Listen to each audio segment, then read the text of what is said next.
Et salut à tous, j'espère que vous allez bien. Alors aujourd'hui ça va être une vidéo un petit peu à part, on va regarder un petit peu ce qui s'est passé au PA E3 dernièrement. Il y a quand même eu beaucoup de jeux qui ont été annoncés, du coup je m'étais dit que ce serait sympa de voir un petit peu ce qui se passe, et aussi des jeux qui m'ont paru intéressants moi d'un point de vue technique, mais pas que. Un petit peu ma sélection personnelle aussi, et puis on va aussi regarder quelques jeux qui ont été annoncés et dont on a déjà les spécifications techniques, principalement Starfield et l'extension de Cyberpunk. Du coup ça va être intéressant de voir un petit peu ce qui a changé dans tout ça, enfin bref, allons-y, c'est parti. Vous avez acheté ou monté un nouveau PC, vous avez besoin d'une clé Windows ou de la dernière version d'Office, alors n'hésitez pas à profiter des offres de chez Godil24, avec par exemple 50% de réduction sur les clés Windows avec le code de la chaîne VCG50, et si vous cherchez la dernière version d'Office ou un bundle Windows plus Office, vous pouvez avoir 62% de réduction grâce au code VCG62. Et sur le site, vous trouverez en bas de la page de l'offre les instructions pour passer commande avec toutes les étapes et comment utiliser leur moyen de paiement par PayPal. Et une fois le paiement validé, en quelques minutes, vous recevrez là où les clés que vous avez commandées par email ainsi que les instructions pour les utiliser, donc pensez bien à vérifier dans votre répertoire spam au cas où le mail s'y trouverait. Et si vous rencontrez un problème quelconque, n'hésitez pas à contacter l'assistance 24 h sur 24, 7 jours sur 7 qui vous accompagnera en cas de problème. Tous les liens seront dans la description de la vidéo et comme d'habitude, merci à vous si vous achetez une clé car ça permet d'aider la chaîne tout en ayant pour vous quelque chose en retour. Et également merci bien sûr à Godil24 pour sponsoriser cette vidéo.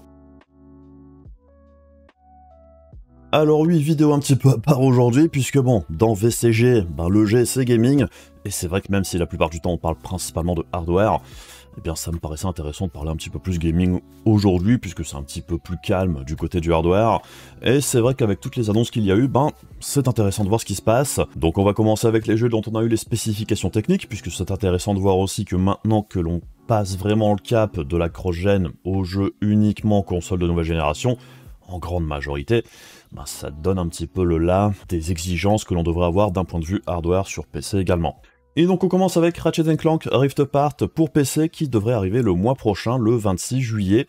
Et c'est intéressant puisque Ratchet & Clank Rift Apart c'est clairement un jeu à la base qui était prévu pour la PlayStation 5, c'est clairement pas un jeu qui tournerait sur PlayStation 4 par exemple, puisqu'il fait fortement appel, de ce que l'on en sait tout du moins, au SSD de la PS5, et même si on n'a pas encore les spécifications pour le PC à l'heure actuelle, ce qu'il est intéressant de voir c'est qu'on a déjà quelques petites infos sur le portage lui-même. Alors déjà, la bonne nouvelle c'est que c'est un portage qui va être fait par Nixxes. Nixxes, c'était eux qui étaient à la manœuvre par exemple sur les portages des Spider-Man sur PC dernièrement, et dans l'ensemble c'était quand même du très bon boulot.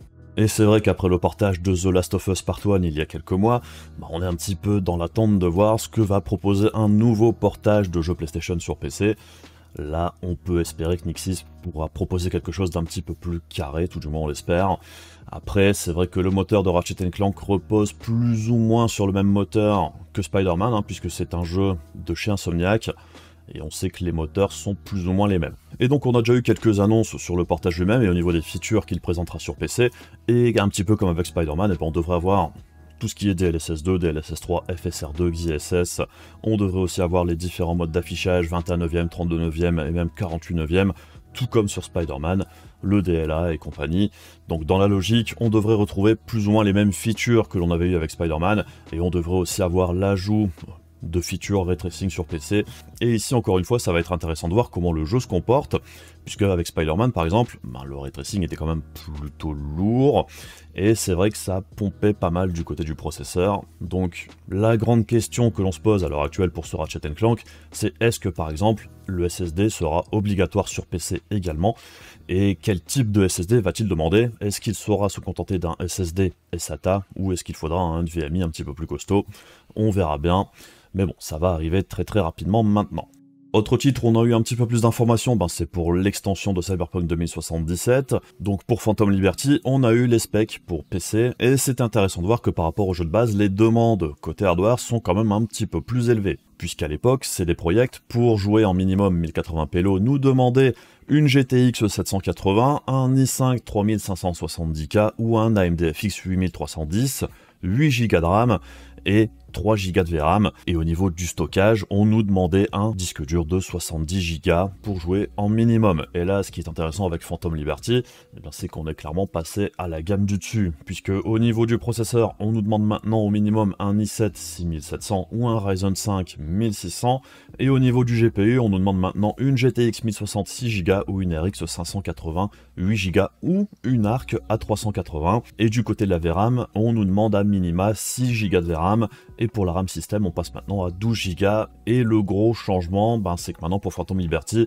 CD Projekt abandonne totalement le disque dur pour 70 Go de SSD minimum, et on voit même que du côté du SSD en ultra, on nous demande même un SSD en NVMe, donc très clairement l'extension devrait faire un petit peu plus appel au stockage que le jeu de base, et ça montre aussi que l'extension lâche complètement les consoles d'ancienne génération, puisque cette extension ne sera pas sur les PS4, Xbox One et compagnie, ce sera une extension purement next-gen, et sur PC, on voit du coup qu'on passe au cran au-dessus pour les configurations également, ce qui est plutôt logique. Sinon, en ce qui concerne les configurations recommandées, alors ce qu'il est intéressant de noter, c'est que pour jouer en 1080p 60 fps, ça reste quelque chose de relativement correct dans l'ensemble, même si du côté du processeur, on demande quand même quelque chose de très costaud, je trouve, puisque là, CD Projekt nous conseille un i7 12700 ou un Ryzen 7 7800, ce qui est un petit peu étrange, puisque le 7800 n'existe pas, mais bon, c'est très probablement un 7700.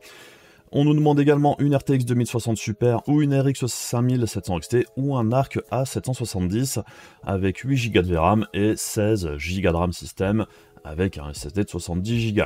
Alors c'est un petit peu étrange dans l'histoire quand même, je trouve, au niveau des processeurs, puisqu'il y a quand même un fossé entre la configuration minimum et la configuration élevée. Est-ce qu'il y a vraiment quelque chose qui justifie ça?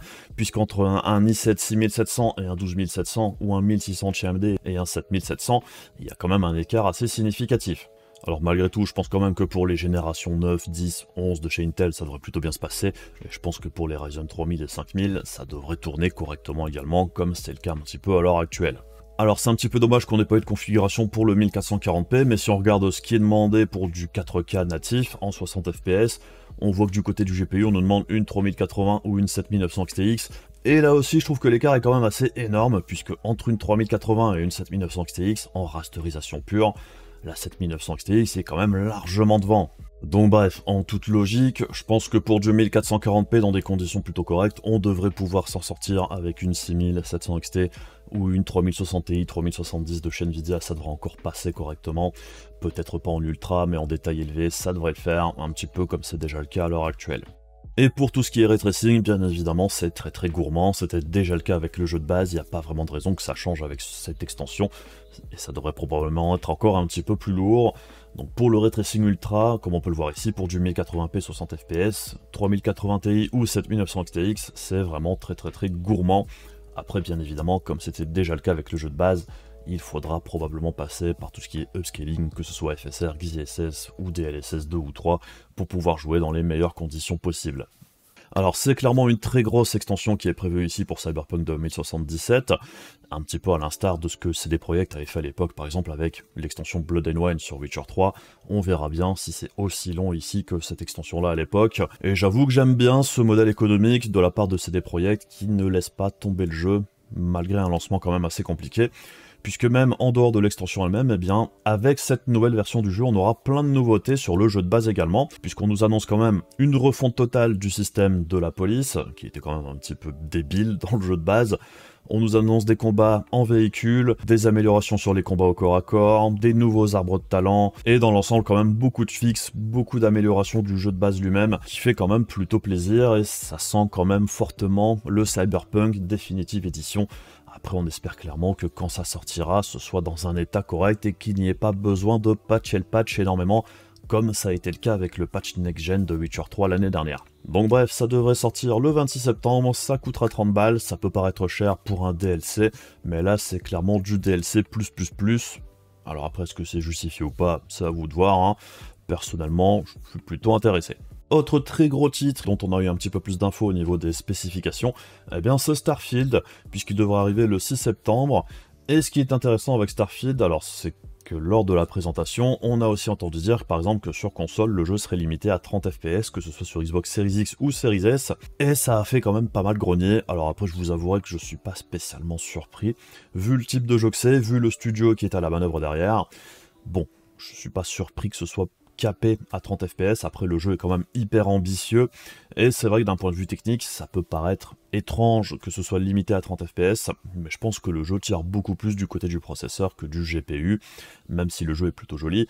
C'est vrai qu'on a vu d'autres titres un petit peu plus impressionnants d'un point de vue graphique pur, mais c'est un petit peu plus sur l'ambition que le jeu a l'air un petit peu plus poussé sur les systèmes de jeu, les mécaniques et tout ça.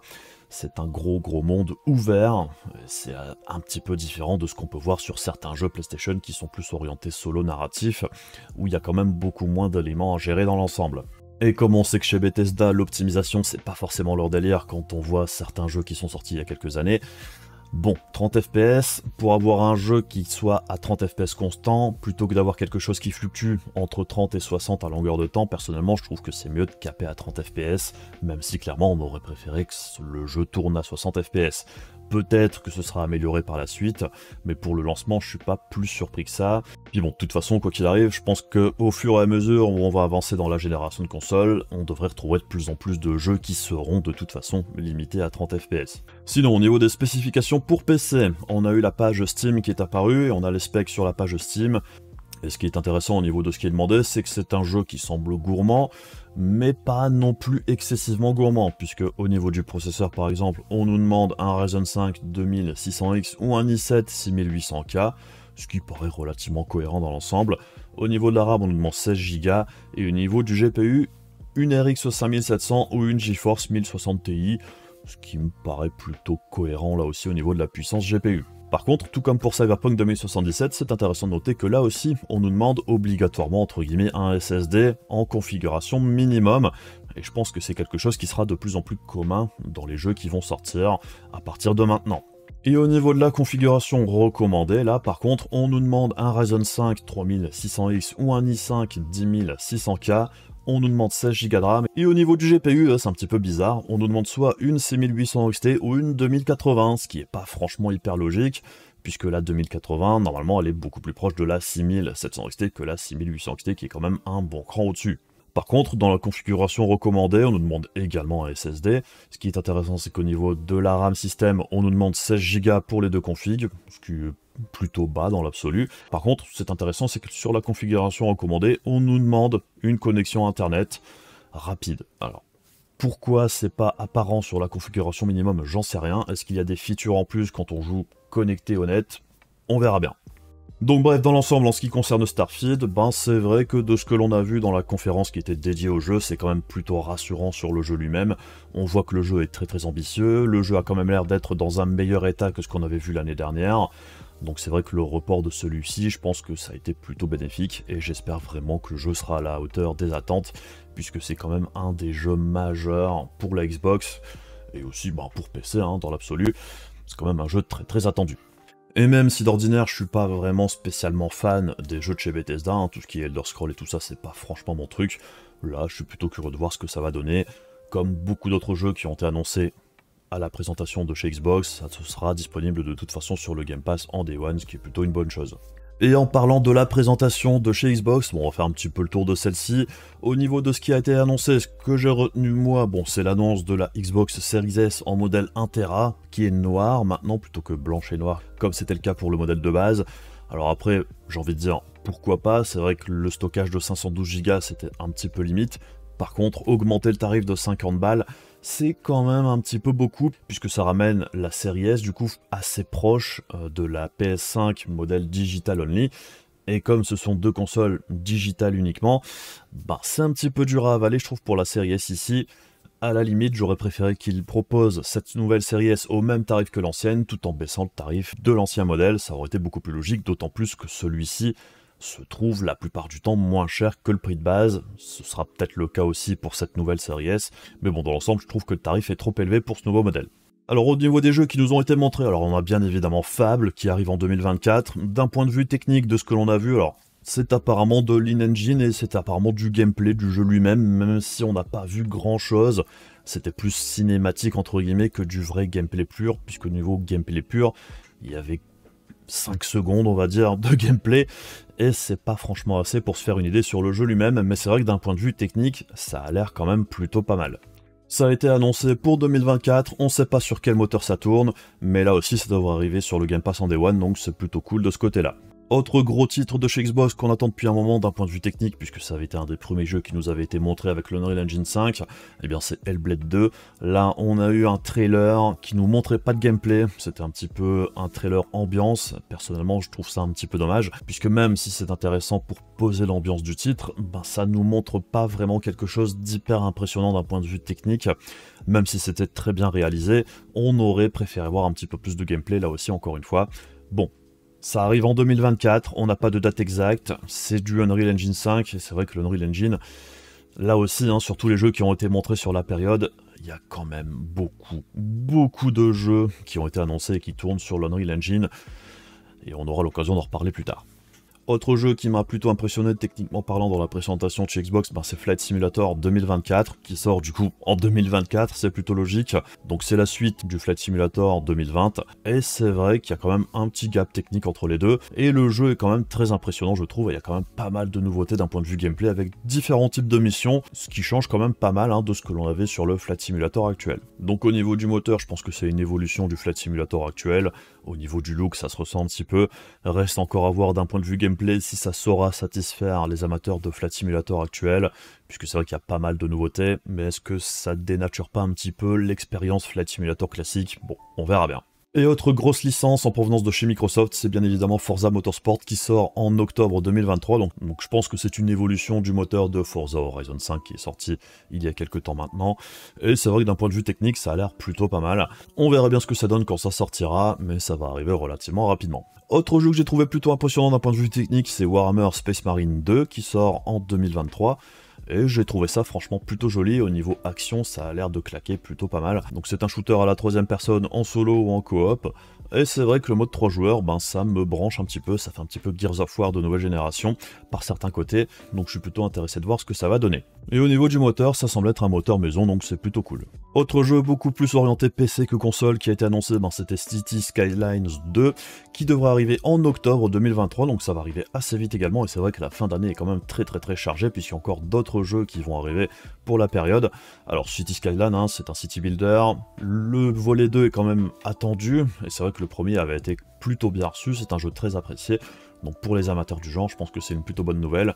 Ça arrive rapidement, c'est basé sur Unity, et de ce qu'on a vu jusqu'ici, ça a l'air quand même vraiment très complet, et c'est vrai que depuis la mort de SimCity, entre guillemets, ben ça fait plaisir de voir que celui-ci continue et porte le flambeau de bien belle manière. Autre jeu qui arrive pour la fin de l'année, c'est Payday 3, qui sort en septembre.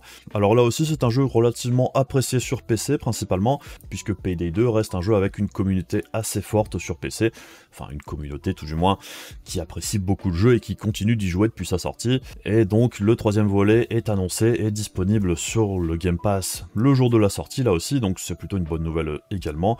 D'un point de vue technique, c'est pas hyper impressionnant, c'est de l'Unreal Engine 4, rien d'incroyable à ce niveau-là, mais d'un point de vue gameplay, je pense que ceux qui sont amateurs du 2 sont plutôt contents de voir le 3 débarquer dans maintenant quelques mois. Autre jeu basé sur l'Unreal Engine, c'est Clockwork Revolution. Donc c'est un jeu qui provient de chez InXile, c'était eux qui étaient à la manœuvre sur tout ce qui était Wasteland 1 et 2 qui sont sortis il y a quelques années. Et là, ils ont passé un petit cap au niveau production, puisque là, c'est un jeu full 3D. C'est vrai qu'il y a un petit côté Bioshock Infinite au niveau de la DA, ce qui n'est pas pour me déplaire. Et c'est vrai que le jeu a l'air assez intéressant d'un point de vue gameplay. Reste encore à voir ce que ça donnera sur le jeu lui-même. D'un point de vue technique brut, alors c'est pas le jeu le plus impressionnant que l'on ait vu, c'est peut-être aussi dû au jeu lui-même et à la boucle de gameplay.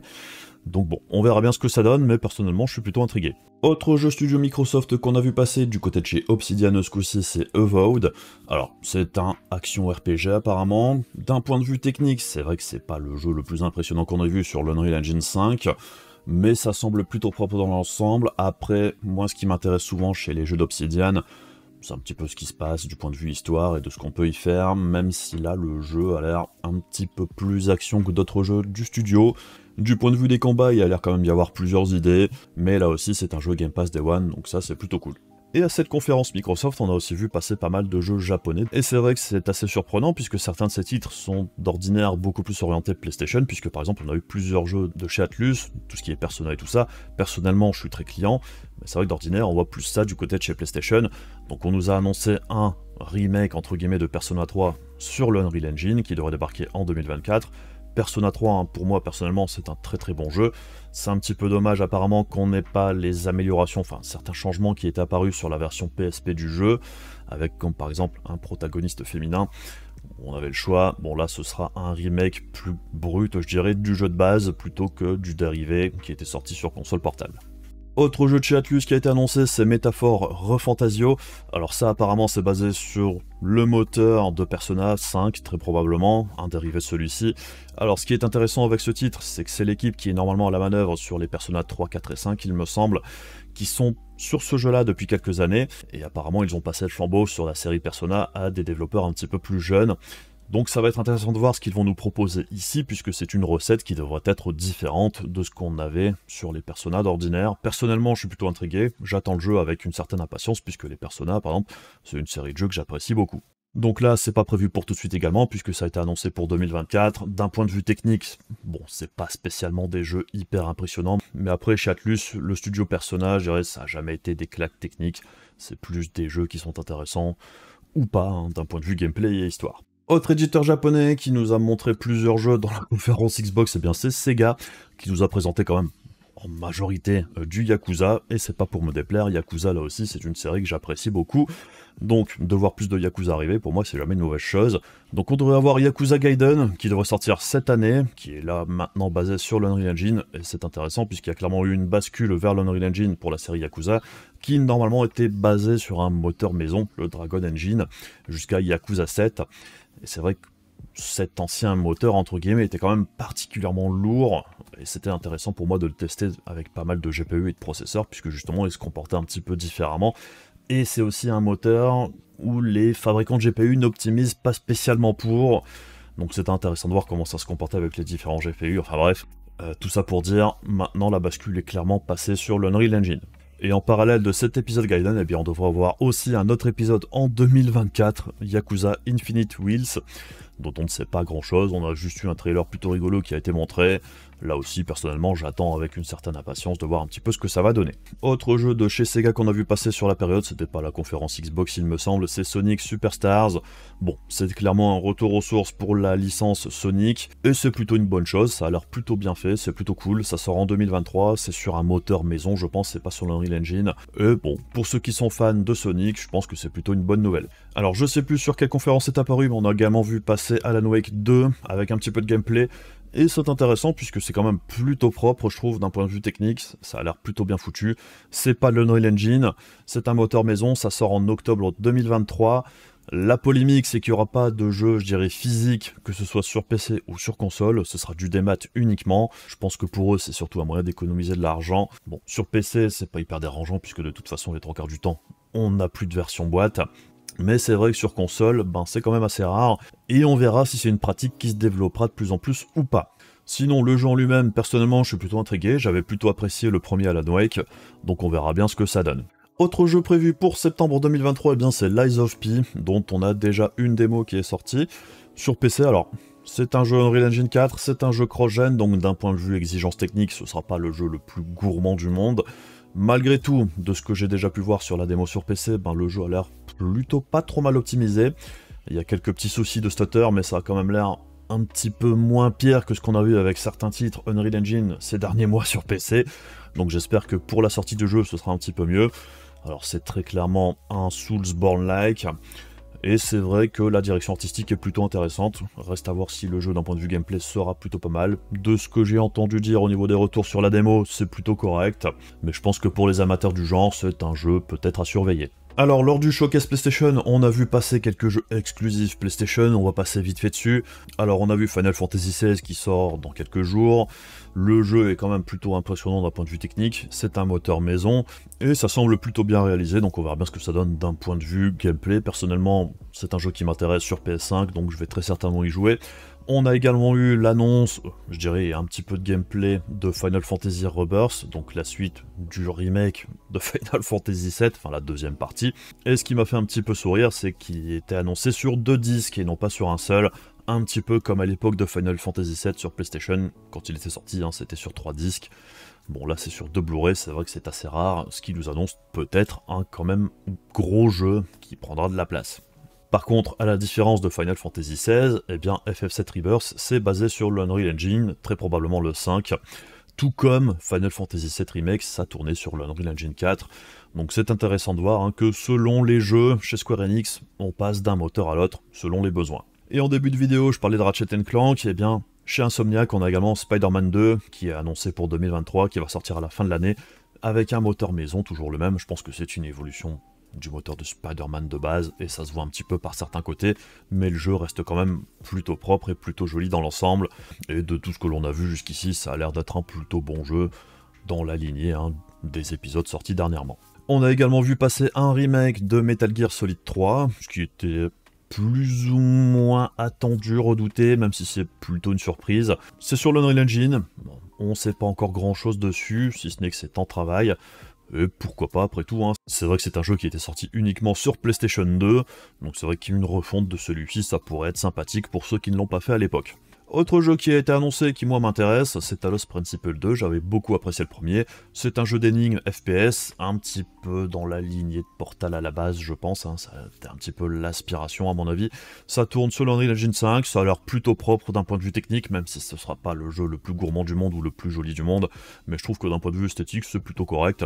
Donc Talos Principle 2 personnellement, je l'attends, et je serais curieux de le tester à un moment ou à un autre. Autre jeu sur Unreal Engine qui devrait débarquer dans pas très longtemps, lui par contre, c'est Immortals of Aveum. Alors c'est un jeu de chez Electronic Arts, je sais pas trop quoi penser de tout ça, on verra bien ce que ça donne d'un point de vue gameplay, d'un point de vue technique également, ça arrivera assez rapidement. Bon, est-ce que ce sera un jeu mémorable ou pas, on verra bien. Et sinon ces derniers jours on a également eu la conférence de chez Ubisoft, alors je fais un petit peu l'impasse sur beaucoup de jeux qui ont été montrés, pour me concentrer sur les 3 plus gros titres je dirais. Donc on a Assassin's Creed Mirage qui arrive le 12 octobre. Alors là je suis assez mitigé d'un point de vue technique, puisque de ce que l'on a vu au niveau des environnements tout ça, ça a l'air plutôt correct, même si c'est clairement dans la lignée des Assassin's Creed que l'on a vu ces dernières années. C'est vrai que si on compare par exemple à Assassin's Creed Odyssey ou même Origins, alors c'est un petit peu mieux d'un point de vue technique, mais là on voit très clairement que c'est un jeu cross-gen, puisque si on regarde par exemple ce qui se passe au niveau de la modélisation des personnages, des animations et tout ça, ça fait quand même un petit peu daté. Et comme la plupart des jeux de chez Ubisoft, ça repose sur des moteurs maison, là on est toujours sur le même moteur que les derniers Assassin's Creed, il n'y a pas énormément d'évolution, mais bon, je pense que ça se sait aussi du côté de chez Ubisoft, c'est un jeu peut-être un petit peu moins ambitieux qu'Assassin's Creed Valhalla par exemple, ou Assassin's Creed Odyssey d'un point de vue grandeur du jeu, longueur du jeu, mais c'est vrai qu'il y a aussi pas mal de plaintes sur les derniers Assassin's Creed qui étaient trop longs pour pas mal de joueurs. Là on revient sur quelque chose d'un petit peu plus condensé, à l'instar des anciens épisodes de la série.